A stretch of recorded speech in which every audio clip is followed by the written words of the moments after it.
So, Ryan, we had Heath text us in this morning. He wants to know if you're feeling biscuits or cornbread this morning as we get going. Hey, listen, Marty, I guess it was 3 years ago, Marty and I did biscuits or cornbread with all the coaches of the SEC, and I'm team biscuit all the way. And at the end of the thing, I think the only people on team cornbread were Marty and Jeremy Pruitt. And so I told Marty, I said, listen, I'm a Tennessee alum, but I'm not sure if that's a club I want to be in, dude. And so I'll take Team Biscuit all day. Yeah, we're sitting in a Hardee's this morning, Ryan, doing the radio show. So, I mean, I don't know of a better biscuit than Hardee's that you can go out and get this morning. No. So I'm all on Team Biscuit this morning at Hardee's. So I heard you say something about free biscuits a minute ago. I'm like, I can't make it there because I'm in Charlotte right now. But if I could, I'm going to find a biscuit as soon as I hang up because y'all got me thinking about it now. There you go. So, Ron, we'll come back to food in a little bit, but I know we do want to talk some college football with you this morning. And one of the questions that I have heading into next week is this will be Sam Pittman's first SEC Media Days. Didn't have it last year. Now, I know he's done interviews, Scott Van Pelt, with you guys on Marty McGee, ESPN. But, I mean, all the college football media is there. What do you think would be a realistic and a positive outlook for Arkansas heading into media days and coming out of it as well? Well, I love Coach, but, it's funny. Last year, a year ago, it's a year ago, we're like, man, are we going to have football or not? And then when we had football, it was like, well, listen, I know this. We all said this. Nobody's going to get rid of any coaches this year because of the finances, and it's just a weird year. And, this year is kind of a free pass. No one's going to get fired. And we have 4 new coaches in the SEC this year. So we have 4 new coaches last year, including Pittman, and now we've got 4 new coaches this year. So to me, if you're Sam Pittman or if you're Lane Kiffin or, if you're the guys in Missouri or whoever, if you didn't go through SEC Media Days, Mike Leach, if you didn't go through SEC Media Days, did you even really have a rookie year as an SEC head coach? To me, it doesn't even count. So, yeah. So to me, it's not just 4 rookie coaches coming in this year. It's 8. And I'll throw Lane Kiffin in there, too, even though he had his one other SEC Media Days a long time ago. So, yeah. But I think I'm excited to see Pittman on this stage because last year, it was fun. Those of us who cover college football for a living, we all knew who Sam Pittman was, and we all knew the personality that he had. And it was fun watching everybody else kind of catch on and realize who this guy was, guys like SVP. And so seeing him all over the place was great. And now he's going to have a microphone in front of him all day long and in a good mood. And everybody's going to be in a great mood when we're all in Hoover next week because, we're all going to be there. And last year we're all sitting at the house. So I think realistic expectation, a great day for him would be to, keep him laughing and keep him going. Y'all, I don't know if anybody, I don't know if y'all are betting guys, but y'all should have like a yes sir count and have like a Marty McGee on the set. We have a swear jar, and y'all should have like a yes sir jar because how many yes sirs do you think we're going to have by the end of the day? I think it's probably too many to count. And how long they'll last? How long he'll drag them out? So, all right. So, like Ryan, what practice on the plane, right? Yeah. All right, so, Ryan, what are the big questions that you have going into fall camp and into the season? What are some of the things that you wonder and ponder about Arkansas football for this year? Well, I mean, the big thing is the offense. I mean, Coach Pittman's background aside, I mean, to me, the big thing is you got a new quarterback, you got some guys with a lot of numbers next to their name coming in with a recruiting class.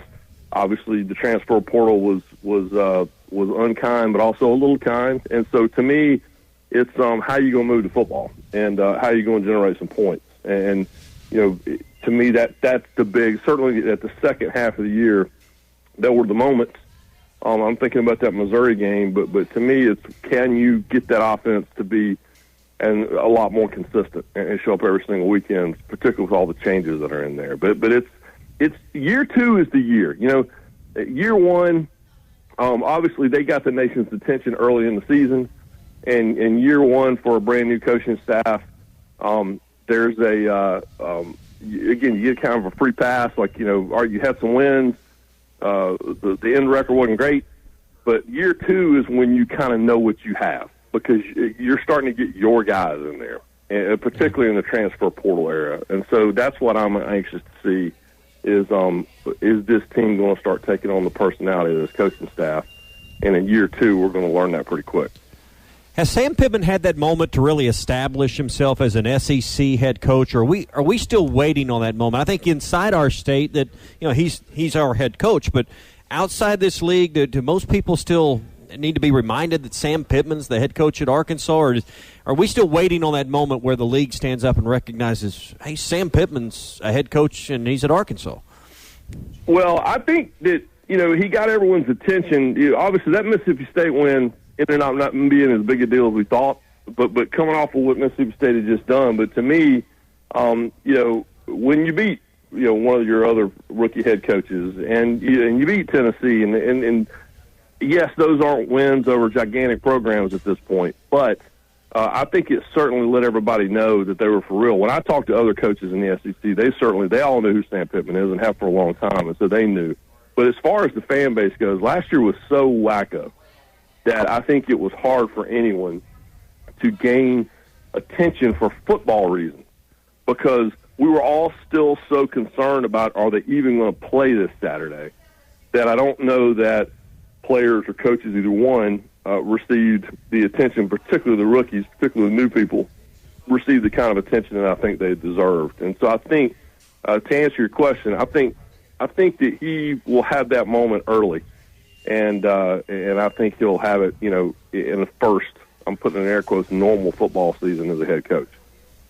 Ryan McGee with us here on the Morning Rush. Ryan, I think it's going to be pretty consensus next week in Hoover. Alabama at 1, Georgia at 2. But I have a little question mark about the third best team in the SEC. I think a lot of people are going to go with Jimbo Fisher and Texas A&M. But do you see a pretty wide discrepancy between 1 and 2 and everyone else in the league? I think there's 3 groups, and I think it's that top 2 that you're going to hear about, and then I think it's A&M, and then I think it's a big wad of people right behind that. Really there's 4 groups because to me, you got the teams that are still got so much work to do, and I think Arkansas is certainly in that group. But to me, A&M is kind of the wild card because I've known Jimbo Fisher for a long time, and I can tell when, we all get the stuff from the coaches, and we'll all certainly hear it next week about, we're great, and we've got this, and we've got so and so and so. But I can tell when a coach is really sincere about it, like when they really believe that they might have a group that they think could do something special. Mm-hmm. And Jimbo has that tone, man. I mean, it's just there's not anything fake about it. In fact, Marty and I, we just talked to Jimbo, 2 weeks ago. And Marty and I, both our takeaways, as soon as we were done talking to him, we looked at each other and we went, oh, he legitimately believes this is a group. And he's not one to BS with us. Not this time of year. Certainly not, in the middle of camp time in June when we saw him. And so I think they have a chance to be really great. They also have a chance to settle into a nice Texas A&M season and lose to Alabama and lose a couple games and have a nice January 1st bowl game, but not play for a national championship. So I think they have a chance to really be good. But I'm not all in yet. I need to see him on the field. How hot, in your opinion, is Ed Orgeron's seat? What would have to happen for him to get fired this year? And what do you think the real expectations are for LSU this season? Well, the good news is 2 years ago you had what I believe was the greatest season any offense has ever had in the history of football, college football. And statistically, there's nothing. I mean, I was at that game. Statistically, you can't argue with me about that. But they just caught lightning in a bottle with Joe Burrow, who is one of my favorite athletes I've ever covered, to just sit down and talk with and also to watch play football. But to answer your question, I don't know that he can meet their expectations, and now there's other heat. The problem that Coach O is going to have is that it's not just about now you've gone back to can we ever beat Alabama or can we ever win the division. Now it's, can we win 9 games and can we keep the NCAA or whoever's in charge off our back?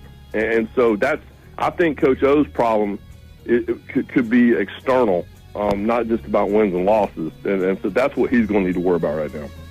Ryan, we really appreciate you taking some time to join us this morning. Enjoy Hoover next week. I'm excited to hear from all the coaches. A bunch of big-time players down there. Matt Corral, JT Daniels, Jarek Steenley Jr., and should be a great week, and we're looking forward to it. I know you are as well. Hey, I'm looking forward to seeing you guys. Flag me down in the hallway. Hopefully I'll probably be running down the hallway trying to avoid those creepy Bear Bryant impersonators. So if I can hide behind y'all's desk, let me know.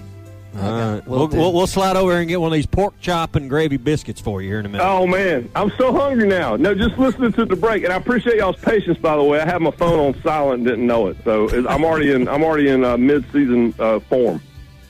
You're good, brother. See you next week. Thanks, guys. All right. That is Ryan McGee of Marty and McGee, also on ESPN.